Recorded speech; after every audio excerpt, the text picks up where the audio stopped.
Memoria Sur, un podcast de Diario Sur para hablar y disfrutar de la historia, con Ana Pérez Brián y Curro Fernández Sibaja. Patrocinado por Fundación Cajasol. No es habitual esto para nosotros. Nosotros estamos grabando siempre en una pecerita, en algo más chiquitito. En una cuevecita o por videollamada últimamente. Total. Pero que de verdad que muchas gracias a todos por asistir, que esperemos que merezca la pena el viaje hasta aquí. Y seguro que va a merecer la pena porque la historia que vamos a contar sobre Hotel Miramar es una auténtica maravilla. Maravilloso. Hay que decir que estamos aquí en el hotel, en uno de los maravillosos salones de este Hotel Miramar, que bueno, pues que tan gentilmente Mariola Valladares, la directora, todo el equipo, mil gracias por hacerlo tan fácil, por hacerlo tan bonito. Habría que dar muchas gracias y yo, para seguir, por supuesto, sí, la gente de sur.es que nos siguen a través de streaming, hoy también en formato visual, y bueno, al equipo de Sur, que también lo ha puesto todo tan fácil, el equipo de eventos, Pedro que está grabando, también, bueno, pues todos los compañeros que lo hacen fácil y por supuesto no se nos puede olvidar, Curro, que gracias a ellos también estamos aquí, a la Fundación Cajasol, que patrocina el podcast.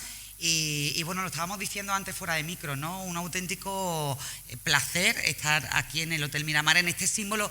Antes decíamos en el vídeo, y yo creo que lo hemos comentado muchísimas veces, que este podcast, este lugar, este momento es tan especial porque yo creo que todos y cada uno de nosotros tenemos una historia personal que contar vinculada con el Hotel Miramar.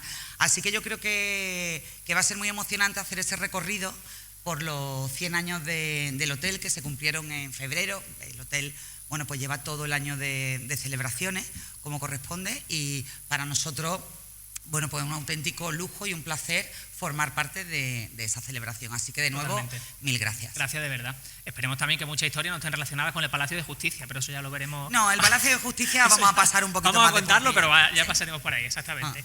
Nosotros antes de empezar a contar que esa inauguración se produjo hace 100 años, fue exactamente el 1 de febrero de 1926. El 10. ¿El 10? El 10. Me he comido uno. El 10 de febrero. Ha comido un cero, pero no pasa nada. El 10 de febrero de 1926 me gustaría hablar precisamente porque para demostraros que de verdad que los oyentes también hacéis el podcast.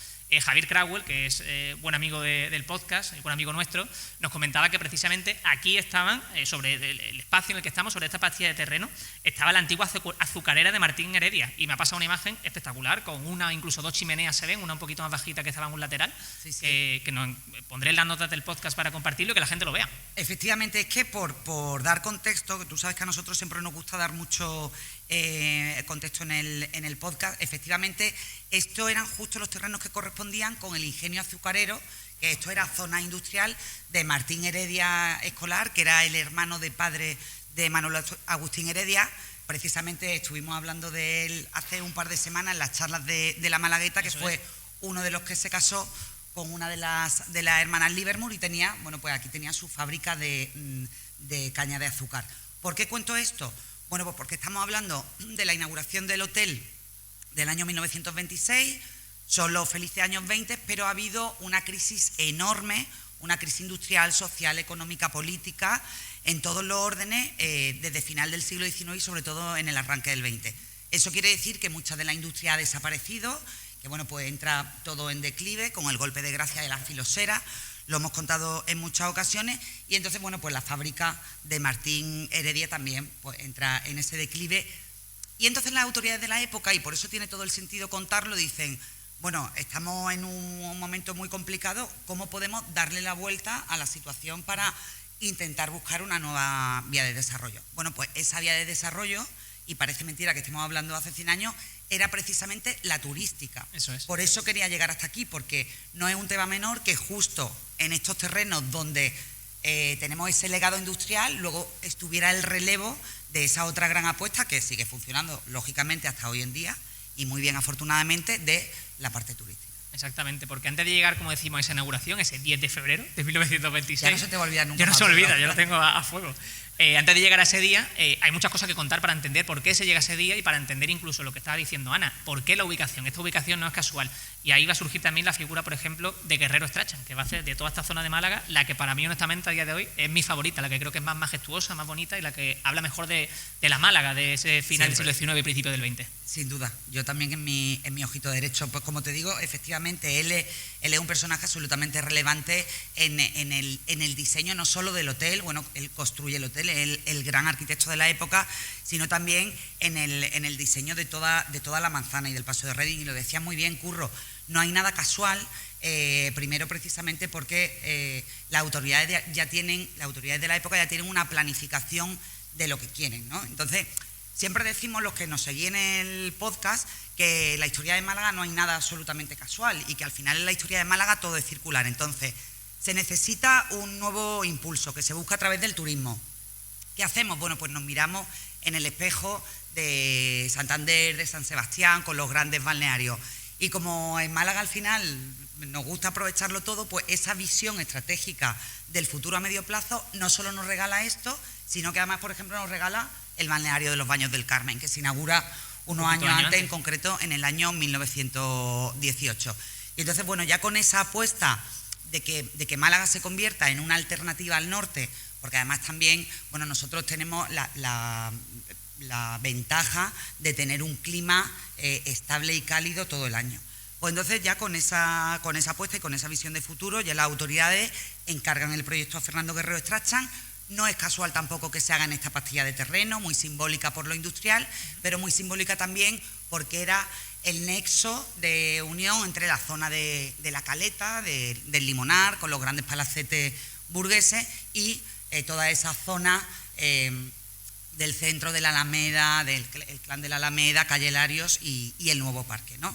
Entonces, bueno, el hotel, ese gran proyecto, se convierte casi en el pegamento. Y se encarga a Fernando Guerrero Strachan en un proyecto absolutamente revolucionario, que es una de sus señas de identidad, que lo hemos contado también muchas veces en el podcast, es, en primer lugar, la orientación del edificio. Hemos hablado en muchas ocasiones que la parte de la Caleta, que ya tenía muchos palacetes construidos, ya también tenía el hotel Caleta, antes el Hernán Cortés, bueno, pues todas las orientaciones de las fachadas señoriales no daban a la playa, daban al paseo. ¿Por qué no daban a la playa? Y lo sabéis muchos de ellos, porque en primer lugar porque era todo el cinturón industrial, aquí de hecho había una industria, y después también porque pasaba el tren, aquella famosa cochinita que iba hasta Vélez, bueno, mucho más al norte, y entonces, bueno, pues la visión era francamente fea, ¿no? Y lo que se buscaba precisamente era todo lo contrario, pero sin embargo, el proyecto de ese Hotel Miramar, que no nace con el nombre de Hotel Miramar, sino que nace con el nombre de Hotel Príncipe de Asturias, le da la vuelta a eso y es el primer edificio que tiene, por supuesto, su entrada señorial que da al Paseo Reading, pero que tiene también bajada a la playa con todos los honores, ¿no? Era una declaración de intenciones de esa Málaga que quería cambiar, que quería meter turismo. Tú hablabas también de Santander, hablabas también en el artículo que vamos a dejar como siempre vinculado a las notas del podcast, que quien lo escuche siempre lo digo, solo hay que bajar la pantalla y ver los enlaces que dejamos para ver más información, fotografías, que siempre es interesante. Comentabas también Mónaco o cualquier otra ciudad mediterránea que estén por Francia también, donde se estaba aprovechando el mar ya como un reclamo turístico y una manera de vivir pues con mucha más calidad. Absolutamente, y además Fernando Guerrero Strachan aprovecha, ahora porque no podemos poner fotos porque estamos en formato podcast, pero si vosotros veis fotos antiguas de algunos de los grandes hoteles de Niza o de Mónaco, veis que el Hotel Príncipe de Asturias es su primo hermano. Sí. Es decir, nosotros nos miramos sin complejo en el espejo del sur de Europa, bueno, más allá de los Pirineos y también del norte, ¿no? Y ahí está el germen pues de este hotel, que además tiene gracia. Yo te decía que Fernando Guerrero Strachan no solo es el responsable de este edificio maravilloso, que tarda 4 años en construirse, sino además otros personajes pues muy vinculados y muy queridos en este podcast, como es Félix Sáenz, ¿no? Félix Sáenz, que tenía muchísimo contacto con Madrid, pues se entera, él ya había construido una parte de sus casas de aquí enfrente, porque las casas de Félix Sáenz se construyen en 2 tiempos, y entonces él se entera, por sus conexiones con Madrid, que justo ya se está moviendo todo para hacer el Hotel Miramar. Y él compra, al día siguiente de enterarse, el solar justo enfrente del hotel para hacer su segunda edificación, con lo cual, bueno, pues es que esto se convierte rápidamente en el gran triángulo de oro del urbanismo y de la burguesía, el nuevo lugar, ¿no? El nuevo lugar de moda más allá de la Caleta y más allá de la zona del centro. Exactamente. Nos estamos acercando ya a ese día de la inauguración y si quiere, vamos a hacer una cosa, Ana, porque quien fuera supersticioso en aquella época seguramente hubiese decidido no abrir el hotel. Así que te voy soltando cositas y tú vas desarrollando qué pasó o por qué podía haber sido esa superstición. Sí, sí. Lo primero, habla de una lámpara. ¿Qué pasó con una lámpara? Yo lo decía al arranque del reportaje cuando hablaba del centenario del hotel, precisamente decía eso, digo, que si hubieran sido los promotores supersticiosos hubieran dicho, cuidadín con lo que estamos haciendo. El día antes de la inauguración del hotel, estamos hablando del 8 o el 9, y eso, bueno, pues lo contaba con mucha gracia Pepe Seguí, que es el arquitecto de la nueva remodelación del hotel. Bueno, pues lo típico, están dando los últimos remates al hotel para abrir las puertas con honores el día 10. Entonces, bueno, hay alguien en la zona de arriba que está manejando la enorme lámpara. No sé si tenéis en la cabeza la foto antigua del Hotel Príncipe de Asturias, una enorme lámpara que estaba en el hall, que llevaba un complicado sistema de polea. Alguien arriba y otro pobre desgraciado abajo, porque justo falla ese sistema de polea, se cae la lámpara y el día antes de la inauguración del hotel pues lo mata, ¿no? Entonces, bueno, pues ese momento fue un poco... mal presagio. Trágico. Eso es. Trágico, pero es que no fue la única señal, Curro. Exactamente, porque bueno, lo vamos a contar ahora con más detalle, pero se aprovechó la inauguración de este Hotel del Príncipe de Asturias para la visita del rey. En ese momento, y como se hacía muchas veces en aquella época, se celebró una corrida de toros para celebrar que venía el rey, para hacer la apertura del hotel, Fueron todo celebración. Exactamente, hubo mucha celebración alrededor también en la plaza de toros de la Malagueta. Y allí también hubo una desgracia. Pues sí, los reyes estaban aquí cómodamente alojados, ya había sido la inauguración, ahora entraremos en ella, pero van, bueno, pues a la plaza de toros de la Malagueta a ver la corrida de toros para celebrar, ¿no? Que su vecino, el Hotel Príncipe de Asturias, había abierto sus puertas. Aquella tarde toreaba a Manuel Báez Litri, padre, y bueno, pues un toro lo coge y lo mata. Lo mata y muere una semana después en el hospital del doctor Gálvez, que casualmente era el alcalde de Málaga en la época en la que se inaugura del hotel. Ha sido además el único caso se lo preguntaba yo el otro día a mi compañero Antonio Montilla, que se la sabe toda, ha sido el único caso de una acogida mortal en la Malagueta, y tuvo lugar justo después del pobre de la lámpara, y después le tocó a él. En apenas una semana. Luego también hubo una cosa que, claro, estamos diciendo que lo que se quería aprovechar era el tiempo de Málaga, el clima, la buena calidad de vida que había aquí, y se quería promocionar. Bueno, pues precisamente ese 10 de febrero, ese léelo, porque es verdad que es maravilloso, está recogido en un artículo de la época que Ana va a leer, y en definitiva, ese día, pues ¿qué pasó? Pues que hizo un día horroroso. Un día de perros. Entonces, tenemos aquí estoy enseñando la portada de la Unión Mercantil de la época, con los reyes de España, con la reina Victoria Eugenia y Alfonso XIII entrando en el hotel. Íbamos a vender las delicias de la calidad Málaga, y en la croniquilla dice: vaya un día de saborío, como dice la gente del barrio, el que hizo ayer, dice, qué desagradable, y eso que el tiempo es lo mejorcito que tenemos. Como ustedes comprenderán, no es eso lo convenido, porque para solemnizar la llegada de los reyes y de sus séquitos, lo natural es que el día fuese de un sol espléndido y de la templanza a la que estamos acostumbrados. Pero Eolo quiso también asistir a la fiesta, y es el único huésped que miramos con antipatía por las molestias que nos causó. Esa manera de escribir tan rococó de la época, pero divertida. Un día, como decía el periodista, un día de saborío. Saborío, exactamente. Totalmente. Es malagueño eso. Y luego hubo una última cosa que, bueno, que no sé si es presagio, pero que era un tema que le preocupaba a los propietarios del hotel de aquella época, a los promotores. Es el tema de los juegos de azar. Sí, efectivamente. Vamos a ver, el hotel se abre pues como una referencia de lujo absolutamente única. Hay que tener en cuenta que estamos hablando del año 1926. En ese momento todavía no se había abierto el Hotel Alfonso XIII de Sevilla, con lo cual el Hotel Príncipe de Asturias era único y una referencia absolutamente indiscutible en España. El Hotel Alfonso XIII de Sevilla se abre 3 años después.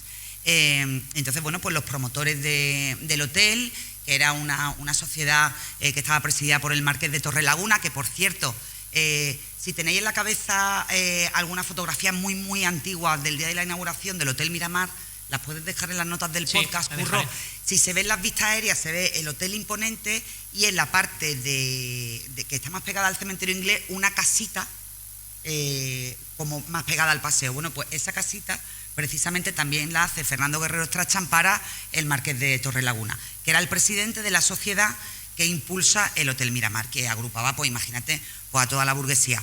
Y entonces esa sociedad tenía muchísimo interés que el hotel tuviera todas las señas de distinción que lo convirtieran en algo único. Y eso pasaba indudablemente en la época por los juegos de azar. Exacto. ¿Qué ocurre? Que estamos en la dictadura de Primo de Rivera, y Primo de Rivera, bueno, pues no permitía bajo ningún concepto el juego de azar. Entonces, bueno, pues el rey Alfonso XIII, el bueno de él, cuando llega a la inauguración del hotel, aprovecha cuando están entrando por la puerta, que viene también, por supuesto, el presidente del gobierno, Miguel I de Rivera, se le acerca, le dice, presidente, dice, ¿se podría hacer una excepción y podríamos tener juegos de azar en este maravilloso hotel? Y claro, él le dice, no, en absoluto, mientras yo sea presidente, dice, nunca va a haber juegos de azar. Con lo cual también esa apuesta, que además ya estaba preparada para que se pusiera en marcha, pues también se vino abajo nada más atravesar la puerta del hotel. Exactamente, claro, con todos esos presagios, pues la gente tuvo sus dudas, entiendo al principio, sus miedos, porque la apuesta era muy grande. A ver, ¿esto cómo va a salir? Exactamente, ¿cómo va a salir esta jugada? No, pero bueno, que era normal también, ¿no? Ese momento de duda o de preocupación. Como tú estabas diciendo, es el hotel más moderno de España en el momento en el que se inaugura. Estaba diciendo Ana que el Alfonso XIII se inaugura 3 años después en Sevilla. Cuéntanos, antes de meternos en el hotel, ¿cómo era el hotel? ¿Cuántas habitaciones había en aquella época? Pues mira, para empezar, la arquitectura era la arquitectura que tenía todo el sello de Fernando Guerrero Strachan, que era el arquitecto total del principio del siglo XX en Málaga, lo hizo absolutamente todo, y se dice que es el edificio más bello de su llamada arquitectura del ocio, porque él luego tuvo muchísimos tipos de edificación. Pues tenía 4 plantas, en aquella época tenía 240 habitaciones, solo 40 con baños.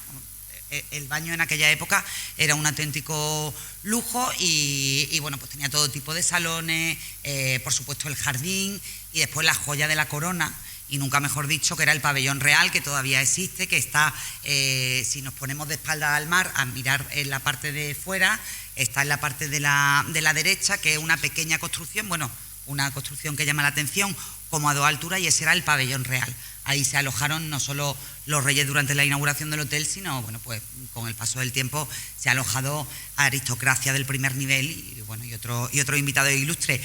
Y tenía, bueno, pues tenía cosas muy significativas, aparte, por supuesto, de baños. O sea, el pabellón real era uno de los que tenía baños, lógicamente.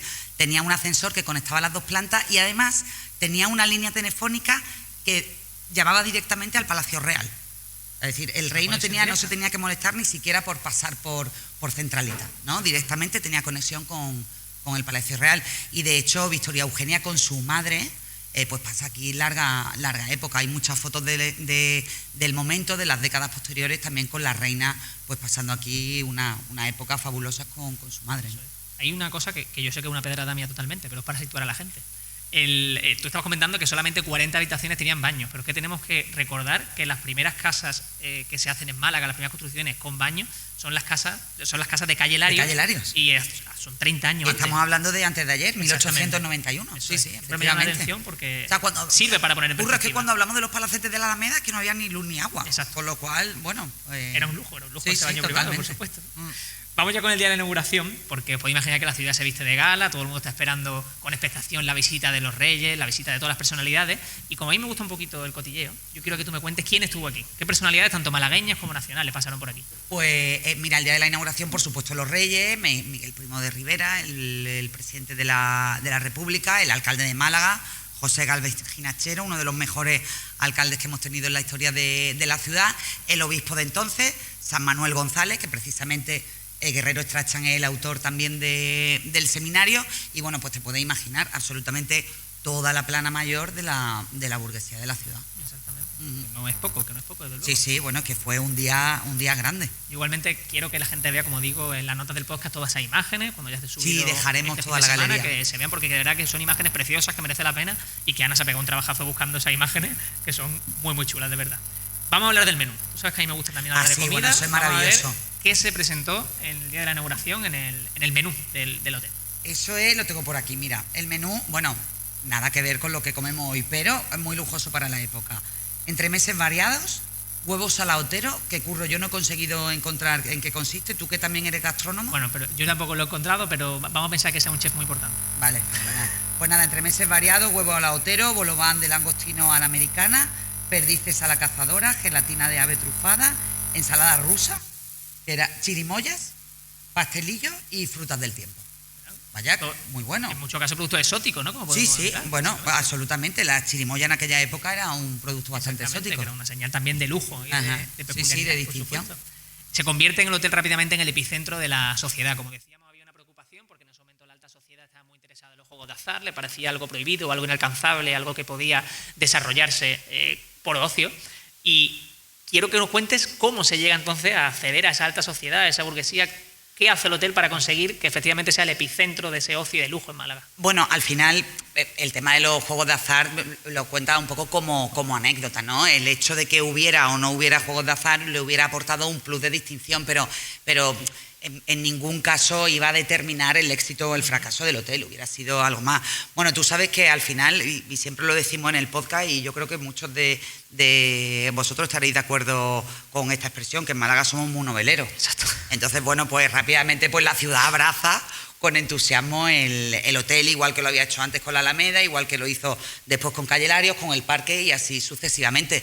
Pero es cierto que el hotel se convierte rápidamente, o al menos en esos primeros años, porque convertido, que fue Hotel Príncipe de Asturias, pues se convierte en el epicentro de la burguesía. Vienen aquí a cerrar sus tratos y después también, Curro, la relación de la Casa Real con el hotel, como hotel real, como residencia real, indudablemente tira mucho a la hora de atraer a toda esa clases pudientes. No hemos hablado y me gustaría hablar de la agenda de los Reyes en Málaga, que es absolutamente agotadora. Eso vamos a hablarlo ahora mismo. Vamos a hablarlo ahí, pues sí. Pues es que yo procedo, porque yo cuando tomaba nota yo decía, Dios mío, estuvieron 3 o 4 días en Málaga, y lo voy a leer, porque es que no me lo sé de memoria. Merece la pena. Estuvieron en la inauguración del hotel y en la corrida de toros, que ya hemos hablado, la mala suerte que tuvo el pobre Litri. Hicieron, que además es muy curioso, ya hemos contado esta historia en el podcast, hicieron una visita a Italcable para celebrar la gesta del Plus Ultra. Que la gesta del Plus Ultra, si no la conocéis rápidamente, fue el vuelo sin repostar que se hizo de Palos de la Frontera hasta Buenos Aires, de 10.000 kilómetros, y que justo se consigue entre enero y febrero de 1926, con lo cual los Reyes se acercan a Italcable, hoy la explanada de Santo Domingo, para vivir en primera persona, bueno, pues esa llegada, ¿no? Eso es. Esa llegada que fue un vuelo de unos 6 días, si no recuerdo mal, ¿no? Sí, efectivamente, 60 horas de vuelo. Fueron a honrar a la estatua del comandante Benítez, bendicen 2 casitas obreras, porque claro, en la visita real también tenía que estar esa parte social. Se celebró un Te Deum en la catedral, que fue muy especial porque se permitió la entrada a los malagueños, normalmente era algo cerrado. Visitan el seminario que había construido Fernando Guerrero Strachan, reciben un banquete de Primo de Rivera, Diputación, Ayuntamiento, es decir, los banquetes hubo varios. Se celebró una salve en la Victoria, pusieron la primera piedra del Chorro, es decir, que fue bastante intenso, y también rindieron homenaje a un grupo de regulares de Melilla y con una entrega de bandera. O sea, todo eso en un plazo muy, muy, muy corto. Desde el ayuntamiento se dijo, tenemos aquí a los Reyes. Y aquí los vamos a exprimir. Tenemos que aprovechar para toda la inauguración y todo lo que tenemos que hacer aquí. Sí. Bueno, pero eso merecía la pena, desde luego. Memoria Sur es un podcast de Diario Sur. Escucha un nuevo episodio cada semana en iVoox, Spotify, Apple Podcasts y consulta las referencias de este episodio en diariosur.es.